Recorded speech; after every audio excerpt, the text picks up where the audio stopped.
హుస్నాబాద్ పట్టణంలో హనుమాన్ చాలీసా పారాయణం సభ్యులంతా ఒకచోట చేరి పారాయణం చేసి స్నేహితుల దినోత్సవం సందర్భంగా మహిళలంతా ఒకరినొకరు ఫ్రెండ్షిప్ బ్యాండ్లు కట్టుకొని స్నేహితుల దినోత్సవం శుభాకాంక్షలు తెలుపుకున్నారు. అందరూ కలిసికట్టుగా ఉండి ఐకమత్యంగా ఉండాలని మహిళలందరూ అన్నారు. కమిటీలో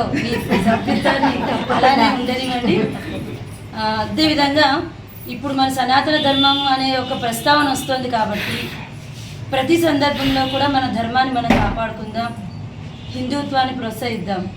ఇతర మతాలకి కంటే కూడా మనం చాలా ప్రాచీనమైనటువంటి మతం, ఆ మతాన్ని కాపాడుదాం, మన పిల్లలకు నేర్పిద్దాం, మనం పాటిద్దాం, అందరం ఆచరిద్దాం. హనుమాన్ చాలీసా మహిళా బృందం అంటేనే స్నేహ సంబంధమైందని గుర్తుంచుకొని మరి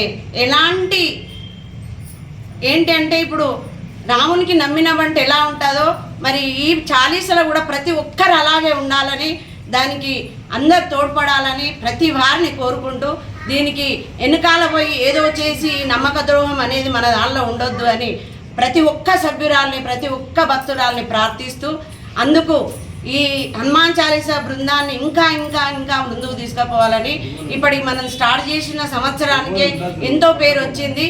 దానికి ఇంకా మీరు కృషి చేయాలని, అందుకు మీ సహాయశక్తులా కష్టపడాలని మిమ్మల్ని అందరినీ వేడుకుంటూ మరి ఇంత మంచి కార్యక్రమం ఇంట్లో చేసుకున్నందుకు ఆ శ్రీరామచంద్ర హనుమంతుని అనుగ్రహం వీరికి ఈ కుటుంబంపై ఎల్లవేళలా ఉండాలని, అలాగే స్నేహం అంటే ప్రతి ఒక్కరికి తెలిసింది.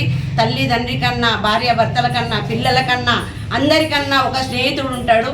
ఆ స్నేహితునికి మన లోపలి బాధ ఎలాంటి బాధనైనా చెప్పడం, అలాంటి స్నేహితుడు ప్రతి ఒక్కరికి ఉండాలని అందరం స్నేహభావకంగా ఉండి కులమతాలు లేకుండా పేద ధనిక ఎవరైనా పెద్ద చిన్న ఏది అంతస్తులు ఏవి చూడకుండా అందరం సంతోషంగా స్నేహభావకంగా ఒకరికొకరము రక్షాబంధన కట్టుకున్నాము. ఇదే విధంగా సామూహికంగా ప్రతి భజన కార్యక్రమాలు, సంకీర్తనలు కానీ ఏదైనా జరగాలని మనస్ఫూర్తిగా కోరుకుంటున్నాము. ఇదే విధంగా అందరూ కలిసి ఉండాలని ఆ భగవంతుని, ఆ హనుమంతుని, అలా